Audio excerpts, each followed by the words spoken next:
ಗೋದಾಮಿನಲ್ಲಿ ಅಕ್ರಮವಾಗಿ ಸಂಗ್ರಹಿಸಿದ್ದ 8ಕ್ಕೂ ಹೆಚ್ಚು ಸಿಲಿಂಡರ್ಗಳು ಸ್ಫೋಟಗೊಂಡ ಘಟನೆ ದಾವಣಗೆರೆ ಹೊರವಲಯದ ಎಚ್ ಕಲ್ಲಪ್ಪನಹಳ್ಳಿ ಗ್ರಾಮದ ಬಳಿ ನಡೆದಿದೆ. ಗ್ರಾಮದ ದೊಗ್ಗಳಿ ಶಿವಕುಮಾರ್ ಎಂಬುವರಿಗೆ ಸೇರಿದ ಅಡಿಕೆ ತೋಟದಲ್ಲಿ ಈ ಗೋದಾಮು ಇದ್ದು, ಈ ಜಾಗದಲ್ಲಿ ಅನಿಲ್ ಎಂಬುವರು ಅಕ್ರಮವಾಗಿ ಭಾರೀ ಪ್ರಮಾಣದ ಗ್ಯಾಸ್ ಸಿಲಿಂಡರ್ಗಳನ್ನು ಸಂಗ್ರಹಿಸಿಟ್ಟಿದ್ದರು ಎನ್ನಲಾಗಿದೆ. ಇಂದು ಮಧ್ಯಾಹ್ನದ ಸುಮಾರಿಗೆ ಇದ್ದಕ್ಕಿದ್ದಂತೆ ಗೋದಾಮಿನಲ್ಲಿ ಬೆಂಕಿ ಕಾಣಿಸಿಕೊಂಡಿದ್ದು, ನೋಡುತ್ತಿದ್ದಂತೆ 8ಕ್ಕೂ ಹೆಚ್ಚು ಸಿಲಿಂಡರ್ಗಳು ಭೀಕರ ಶಬ್ದದೊಂದಿಗೆ ಸ್ಫೋಟಗೊಂಡಿವೆ. ದುರಂತದಲ್ಲಿ ಸಿಲಿಂಡರ್ ಸಂಗ್ರಹ ಮಾಡಿದ ಅನಿಲ್ ಹಾಗೂ ಗ್ಯಾಸ್ ಏಜೆನ್ಸಿಗೆ ಸೇರಿದ 2 ಸಿಬ್ಬಂದಿಗೆ ತೀವ್ರ ಸ್ವರೂಪದ ಸುಟ್ಟ ಗಾಯಗಳಾಗಿದ್ದು, ಗಾಯಾಳುಗಳನ್ನು ಆಸ್ಪತ್ರೆಗೆ ಸೇರಿಸಲಾಗಿದೆ. ಘಟನೆಯ ಮಾಹಿತಿ ತಿಳಿಯುತ್ತಿದ್ದಂತೆ ಅಗ್ನಿಶಾಮಕ ದಳದ ಸಿಬ್ಬಂದಿ ಸ್ಥಳಕ್ಕೆ ಆಗಮಿಸಿ ಬೆಂಕಿಯನ್ನು ನಂದಿಸಿದ್ದಾರೆ.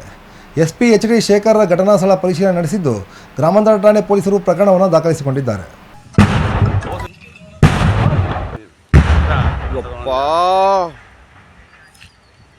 ಅಂದ್ಬಿಟ್ಟು ಎಚ್ ಕಲ್ಪನಹಳ್ಳಿ ಮೂಲತಃ ಇದನ್ನ ದೊಗ್ಗಳಿ ಜಯಣ್ಣ ಅಂತೇಳಿ ಅವರು APMC ದಳ್ಳಿ ಅಂಗಡಿ ಐತೆ ಅವ್ರದ್ದು. ಅವರು ಹೊರತಕರು ಅವ್ರು ತಗೊಂಡಿದ್ದಾರೆ ಜಾಗನಿಂದ ತಗೊಂಡು ಸುಮಾರು ವರ್ಷ ಇದರಲ್ಲಿ ಅಡಿಕೆ ಸಂಸ್ಕರಣೆ ಮಾಡಿದ್ರು. ಅಂದರೆ ಅಡಿಕೆ ತಂದು ಹೆಚ್ಚಿ ಬೇಯಿಸಿ ಮಾರೋದೆಲ್ಲ ಮಾಡಿದ್ರು ಅವರು. ಈಗ ಅವರು ದೊಗ್ಗಳಿ ಜಯಣ್ಣ ಅಂತ ತಿರ್ಕಿದ ಮೇಲೆ ಮಕ್ಕಳಿಗೆ ಏನೋ ಅವ್ರಿಗೆ ಡಿವೈಡ್ ಅನ್ನೋದು ವಾತಾವರಣ ನನಗೆ ಗೊತ್ತಿಲ್ಲ, ಅವ್ರ ವೈಯಕ್ತಿಕ ನಮಗೆ ಗೊತ್ತಿಲ್ಲ, ವಾತಾವರಣ ಗೊತ್ತಿಲ್ಲ ನಮ್ಗೆ ಏನಂತೇಳಿ. ಅದು ಗ್ಯಾಸಿಗೆ ಗೋಡಂಬಿಗೆ ಗಾಡಿ ಕೊಟ್ಟಿವಿ ಅಂತ ಅಂದರು. ನಾನು ಪಂಚಾಯತಿ ಮೆಂಬರು. ಅದು ನಮ್ಮ ಪಂಚಾಯತಿ ಗಮನಕ್ಕೆ ಇಲ್ಲದು. ಪಂಚಾಯತಿಯಿಂದ ಲೈಸೆನ್ಸ್ ತಗೊಂಡಿಲ್ಲ, ಏನೂ ಇಲ್ಲ ಇದ್ರಾಗೆ. ತಗೊಂಡಿದ್ರ ಕಾರಣ ನಾವು ಕೆಲವ್ರು ಕೇಳಿದ್ವಿ ಇಲ್ಲಿ, ಯಾಕೆ ಗ್ಯಾಸಿಗೆ ಗೋಡಂಬಿ ಅಡ್ಡಾಡುತ್ತೆ ಅಂತೇಳಿ. ಇಲ್ಲ, ಅದು ಖಾಲಿ ಗ್ಯಾಸಿಂದ ಏನಕ್ಕೆ ಇಟ್ಕೊಂಡು ಕೊಟ್ಟಾರ ಅಂತ ಹೇಳಿದರು. ನಮಗೆ ವಾತಾವರಣ ಗೊತ್ತಿಲ್ಲ ಸಹಿತ. ಈಗ ಇಲ್ಲಿ ತುಂಬಿದ ಗ್ಯಾಸು ಖಾಲಿ ಗ್ಯಾಸಕ್ಕೆ ನಾವು ಊರಿಂದ ಹೊರಗತ್ತಲ್ಲ, ಊರಿಂದ ಹೊರಗತ್ತೆ ಅಂತೇಳಿ ನಾವು ಸುಮ್ಮನಾಗಿದ್ವಿ. ಇಷ್ಟೇ ಖಾಲಿ ಗ್ಯಾಸ್ ಅಂತ ತಿಳ್ಕೊಂಡಿದ್ವಿ. ಇವತ್ತು ಬ್ಲಾಸ್ಟ್ ಆದ್ಮೇಲೆ ಗೊತ್ತಾಯ್ತು ತುಂಬಿದ ಗ್ಯಾಸ್ ಅಂತೇಳಿ. ಕೆಲವರು ಏನು ಬೇರೆ ಹೇಳೋ ಮಾಹಿತಿ ಪ್ರಕಾರ ಗ್ಯಾಸು ಒಳಗೆ ಏನು ಮಾಡಿದ್ರೆ ಗೊತ್ತಿಲ್ಲ, ಸೀಕ್ರೆಟ್ ಹಚ್ಚಿದ್ರು ಅಂತ ಸುದ್ದಿ ಬಂತು. ಸುಳ್ಳು ನಿಜ ನನಗೆ ಗೊತ್ತಿಲ್ಲ, ಇಲ್ಲಿ ಮಾತಾಡಿದ್ದು ಹೇಳಕತ್ತೀನಿ ಅಲ್ಲಿ. ಹಂಗಾಗಿ ಬ್ಲಾಸ್ಟ್ ಆಯ್ತಂತೆ. ಸುಮಾರು ಇಲ್ಲಿ ಅಕ್ಕಪಕ್ಕದ ಹಳ್ಳಿಗಳಿಗೆಲ್ಲ ಸರ್ ನಮಗೆ ನಾನು ದಾವಣಗೆರೆಗಿದ್ದೆ. ನಾನು ಇಲ್ಲಿ ಗ್ರಾಮಸ್ಥರೆಲ್ಲ ಫೋನ್ ಮಾಡಿದ್ಮೇಲೆ ನಾನು ಇದ್ರಾಗೆ ಫೈರ್ ಇಂಜಿನ್ ಆಫೀಸಿಗೆ ಮತ್ತು ಪೊಲೀಸ್ ಡಿಪಾರ್ಟ್ಮೆಂಟಿಗೆ ಫೋನ್ ಮಾಡ್ಕೊಂಡು ಕರ್ಸ ವ್ಯವಸ್ಥೆ ಮಾಡಿದಿಲ್ಲಿ. ಕರ್ಸ ವ್ಯವಸ್ಥೆ ಮಾಡಿ ಪಾಪ ಅವ್ರು ಬರೋದಕ್ಕೆಲ್ಲ ಬಂದು ಅಗ್ನಿಶಾಮಕದೆಲ್ಲ ಬಂದ ಮೇಲೆ ಸ್ವಲ್ಪ ಕ್ಲಿಯರ್ ಆಯಿತು. ಅಲ್ಲಿ ಆಲ್ಮೋಸ್ಟ್ ಎಲ್ಲ ಸಿಡಿದು ಊರೊಳಗೆಲ್ಲ ಸಿಡ್ಬಿಟ್ಟು ಗ್ಯಾಸ್ಗಳೆಲ್ಲ ಅನಾಹುತ ಆಗೈತೆ. ಯಾರ ವರ್ಕರ್ ಅಂತ ಇಲ್ಲಿ ಕೆಲಸ ಮಾಡೋರು ಅವ್ರು ಗ್ಯಾಸ್ ತಂದ್ರಂತೆ, ಗಾಡಿ ತಂದ್ರಂಥದ್ದು. ಆ ಗಾಡಿ ತಂದಾಗ ಯಾವಾಗ ಬ್ಲಾಸ್ಟ್ ಆಯ್ತಲ್ಲ ಅವಾಗ ಗಾಡಿ ತಗೊಂಡು ಓಡೋಗ್ಬಿಟ್ರು ಅವರು. ಅಲ್ಲಿ ಒಬ್ಬನಿಗೆಲ್ಲ ಸುಟ್ಟುಬಿಡೋದಂತೆಲ್ಲ, ಬ್ಯಾಗ್ಸ್ ಎಲ್ಲ ಸುಟ್ಟದಂತೆ. ನಾನು ಹಾಸ್ಪಿಟ್ಲಿಗೆ ಸೇರಿಸ್ಯಾರಂತ ಅಂತಂದರು. ದಾವಣಗೆರೆ ಗ್ರಾಮಾಂತರ ಪೊಲೀಸ್ ಠಾಣೆ ವ್ಯಾಪ್ತಿಯಲ್ಲಿ ಬರ್ತಕ್ಕಂಥ ಎಚ್ ಕಲ್ಲಪ್ಪನಹಳ್ಳಿ ಗ್ರಾಮದ ಹೊರವಲಯದಲ್ಲಿರ್ತಕ್ಕಂಥ ಶಿವಕುಮಾರ್ ಎಂಬುವರಿಗೆ ಸೇರಿರ್ತಕ್ಕಂಥ ಈ ಜಮೀನಿನ ಏನು ಅಡಿಕೆ ಮಂಡಿ ಸುಲಿತಕ್ಕಂಥ ಗೋಡಾವಣೆ ಇತ್ತು. ಈ ಗೋಡಾವಣದಲ್ಲಿ ಅನಿಲ್ ಅಂತ ಹೇಳಿ ಅವರು ಸಿಲಿಂಡ್ರನ್ನು ಸ್ಟೋರ್ ಮಾಡಿದ್ರಂತೆ.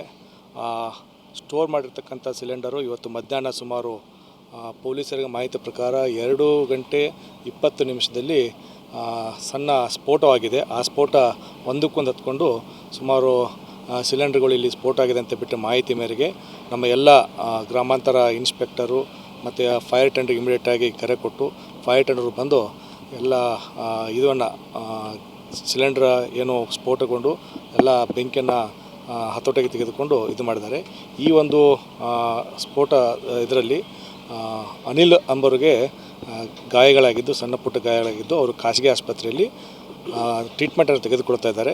ಮತ್ತು ಇದಕ್ಕೆ ಸಂಬಂಧಪಟ್ಟಂತೆ ಈ ಒಂದು ಸ್ಥಳಕ್ಕೆ ನಾವು ಕೂಡ ಭೇಟಿ ನೀಡಿ ಎಲ್ಲ ಮುಂದೆ ನಡೀತಕ್ಕಂಥ ಯಾವುದೇ ರೀತಿಯ ಅಹಿತಕರ ಘಟನೆ ನಡೀಬಾರ್ದು, ಬೇರೆದವ್ರಿಗೆ ಸಾರ್ವಜನಿಕ ಇಂಜುರಿ ಆಗಬಾರ್ದು ನಿಟ್ಟಿನಲ್ಲಿ ಎಲ್ಲ ಸೂಕ್ತ ಕ್ರಮಗಳನ್ನು ಮುಂಜಾಗ್ರತಾ ಕ್ರಮ ಕೈಗೊಂಡು ಫೈರ್ ಟೆಂಡರ್ದವರಿಗೆ ಫೈರನ್ನು ಹತ್ತಿಕ್ಕಿದ್ದಾರೆ. ಮುಂದೆ ಕೂಡ ಇದಕ್ಕೆ ಸಂಬಂಧಪಟ್ಟಂತೆ ಇನ್ನೂ ಏನು ಎಷ್ಟು ಗ್ಯಾಸ್ ಇತ್ತು, ಗ್ಯಾಸ್ ಸಿಲಿಂಡರ್ ಸ್ಟೋರ್ ಮಾಡಿದ್ರು ಅಂತ ಬಿಟ್ಟೇಳಿ ನಮ್ಮ ಎಲ್ಲ FSL ಟೀಮ್ದವ್ರಿಗೆ, ನಮ್ಮ ಸೋಕೋ ಟೀಮ್ದವ್ರಿಗೆ ಮತ್ತು ಸಂಬಂಧಪಟ್ಟ ಫುಡ್ ಆ್ಯಂಡ್ ಸಿವಿಲ್ ಸಪ್ಲೈಸ್ ಅವ್ರಿಗೂ ಬಂದು ಎಲ್ಲ ಪರೀಕ್ಷೆ ಮಾಡೋಕ್ಕೆ ಹೇಳಿದಂತೆ ಮುಂದಿನ ಬೆಳವಣಿಗೆಗಳ ಬಗ್ಗೆ ಮಾಹಿತಿಯನ್ನು ನೀಡಲಾಗುವುದು.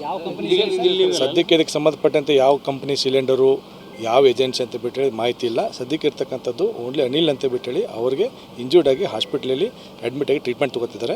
ಮುಂದಿನ ಬೆಳವಣಿಗೆಗಳ ಬಗ್ಗೆ ಶೀಘ್ರವಾಗಿ ತಿಳಿಸಲಾಗುವುದು. ಅದಕ್ಕೆ ಸಂಬಂಧಪಟ್ಟಂತೆ ಈಗಾಗಲೇ ನಾವು ಹೇಳಿದ ಹಾಗೆ ಇದು ಒಂದು ಎಚ್ ಕಲ್ಲಪ್ಪನಹಳ್ಳಿಯ ಹೊರವಲಯದಲ್ಲಿರ್ತಕ್ಕಂಥ ಶಿವಕುಮಾರ್ ಅವರಿಗೆ ಪ್ರಾಥಮಿಕ ಮಾಹಿತಿ ಪ್ರಕಾರ ಶಿವಕುಮಾರ್ ಎಂಬವರಿಗೆ ಸೇರಿರ್ತಕ್ಕಂಥ ಹಳೆಯ ಅಡಿಕೆ ಸುಲಿತಕ್ಕಂಥ ಗೋಡಾವಣೆ ಅಂತ ಬಿಟ್ಟು ಹೇಳ್ತಾ ಇದ್ದಾರೆ. ಇದಕ್ಕೆ ಸಂಬಂಧಪಟ್ಟಂತೆ ಎಲ್ಲ ದಾಖಲಾತಿಗಳು ಏನು ಪರ್ಮಿಷನ್ ಕೊಟ್ಟಿದ್ದು ಎಲ್ಲವೂ ಕೂಡ ಮುಂದಿನ ಬೆಳವಣಿಗೆಗಳ ಬಗ್ಗೆ ನಿಗಾವಹಿಸಿ ತಿಳಿಸಲಾಗುವುದು. ಒಬ್ಬರಿಗೆ ಗಾಯವಾಗಿದೆ, ಅವರು ಕೂಡ ಖಾಸಗಿ ಆಸ್ಪತ್ರೆಯಲ್ಲಿ ಚಿಕಿತ್ಸೆಯನ್ನು ಪಡೆದುಕೊಳ್ಳುತ್ತಿದ್ದು ಮುಂದಿನ ಬೆಳವಣಿಗೆ ಬಗ್ಗೆ ತಿಳಿಸ್ತೀನಿ. ನಮ್ಮ ದಾವಣಗೆರೆ ಅಗ್ನಿಶಾಮಕ ಠಾಣೆಗೆ 2 ಗಂಟೆ 16 ನಿಮಿಷಕ್ಕೆ 112 ಕಂಟ್ರೋಲ್ ರೂಮಿಂದ ನಮಗೆ ಒಂದು ಫೈರ್ ಕಾಲ್ ಮೆಸೇಜ್ ಬರುತ್ತೆ, ಈ ಥರ ದಾವಣಗೆರೆ ಹೊರವಲಯದಲ್ಲಿ ಕಲ್ಪನಹಳ್ಳಿ ಹತ್ರ ಒಂದು LPG ಗೋಡನ್ಗೆ ಬೆಂಕಿ ಆಗಿದೆ ಅಂತ ಹೇಳ್ಬಿಟ್ಟು 112 ಕಂಟ್ರೋಲ್ ರೂಮಿಂದ ಬೆಂಕಿ ಬರುತ್ತೆ. ಇಮಿಡಿಯೇಟಾಗಿ ನಮ್ಮ ಅಧಿಕಾರಿ ಸಿಬ್ಬಂದಿ ಮತ್ತು ಜಲವಾಹನದೊಂದಿಗೆ ಇಲ್ಲಿ ಬಂದು ನೋಡಿದಾಗ ಈ ಒಂದು ಗೋಡನಲ್ಲಿ ಸಿಲಿಂಡರ್ ಬ್ಲಾಸ್ಟ್ ಆಗ್ತಾಯಿದ್ದು ಕಂಡು ಬಂದಿದೆ. ಆ ಸಮಯದಲ್ಲಿ ನಮ್ಮ ಸಿಬ್ಬಂದಿ ಎಚ್ಚೆತ್ಕೊಂಡು ಸೇಫ್ಟಿ ಡಿಸ್ಟೆನ್ಸ್ ಮೇಂಟೈನ್ ಮಾಡಿ ದೂರದಿಂದನೇ ಅದನ್ನು ಕೂಲಿಂಗ್ ಮಾಡಿ ಕಂಟ್ರೋಲ್ ಮಾಡಿದ್ದೀವಿ. ಈಗ ಆಲ್ಮೋಸ್ಟ್ ಎಲ್ಲ ಬೆಂಕಿಯನ್ನು ಸಹ ನಂದಿಸಿದ್ದೇವೆ. ಈ ಒಂದು ಘಟನೆಗೆ ಕಾರಣ ನಾವು ಈಗ ಪರಿಶೀಲನೆ ಮಾಡ್ತೀವಿ, ಏನು ಕಾರಣ ಅಂತ ಹೇಳ್ಬಿಟ್ಟು ಪತ್ತೆ ಹಚ್ಚಬೇಕಾಗಿದೆ. ಮತ್ತು ಈ ಒಂದು ಇನ್ಸಿಡೆಂಟಲ್ಲಿ ಸುಮಾರು ಒಂದು 33 ವರ್ಷದ ಅನಿಲ್ ಕುಮಾರ್ ಅನ್ನೋ ವ್ಯಕ್ತಿ ಒಬ್ಬರು ಗಾಯಾಳವಾಗಿದ್ದಾರೆ ಅಂತ ನಮಗೂ ಗೊತ್ತಾಗಿದೆ. ಅದೇ ನಮ್ಮ ಸಿಬ್ಬಂದಿ ಈ ಒಂದು ಸ್ಪಾಟ್ಗೆ ರೀಚ್ ಆಗೋಕ್ಕಿಂತ ಮುಂಚೆನೇ ಇಲ್ಲಿರುವಂಥ ಸ್ಥಳೀಯರು ಅವರನ್ನು ಹಾಸ್ಪಿಟ್ಲಿಗೆ ಶಿಫ್ಟ್ ಮಾಡಿದರು. ಅವರೀಗ ಆಸ್ಪತ್ರೆಯಲ್ಲಿ ಟ್ರೀಟ್ಮೆಂಟ್ ತಗೊಳ್ತಾ ಇದ್ದಾರೆ ಅಂತ ಮಾಹಿತಿ ಇದೆ. ಈ ಒಂದು ಘಟನೆಯಲ್ಲಿ ಈ ಒಂದು ಗೋಡೌನಲ್ಲಿದ್ದಂಥ ಸಿಲಿಂಡರ್ಗಳೆಲ್ಲ ಸಂಪೂರ್ಣ ಬ್ಲಾಸ್ಟ್ ಆಗಿ ಸುಟ್ಟಿದ್ದಾವೆ. ಬೆಂಕಿಯನ್ನು ಸಂಪೂರ್ಣವಾಗಿ ನಂದಿಸಿದ್ದೀವಿ. ಎಷ್ಟು ಸಿಲಿಂಡರ್ ಆಗಿದೆ ಸರ್? ಅದ್ರ ಬಗ್ಗೆ ನಿಖರವಾದ ಮಾಹಿತಿ ಗೊತ್ತಿಲ್ಲ. ನಮ್ಮ ಸಿಬ್ಬಂದಿ ಬಂದ ಮೇಲೂ ಸಹ ಒಂದು ಆಲ್ಮೋಸ್ಟ್ ಒಂದು 10ರಿಂದ 15 ಸಿಲಿಂಡರ್ ಬ್ಲಾಸ್ಟ್ ಆಗಿದೆ ಅಂತ ಮಾಹಿತಿ ಹೇಳಿದ್ದಾರೆ. ಅದಕ್ಕಿಂತ ಮುಂಚೆನೂ ಬ್ಲಾಸ್ಟ್ ಆಗಿದೆ, ಬಟ್ ಎಕ್ಸಾಕ್ಟ್ ನಂಬರ್ಸು ನಮಗೆ ನೋಡಬೇಕಾಗಿದೆ ಎಷ್ಟು ಅಂತ.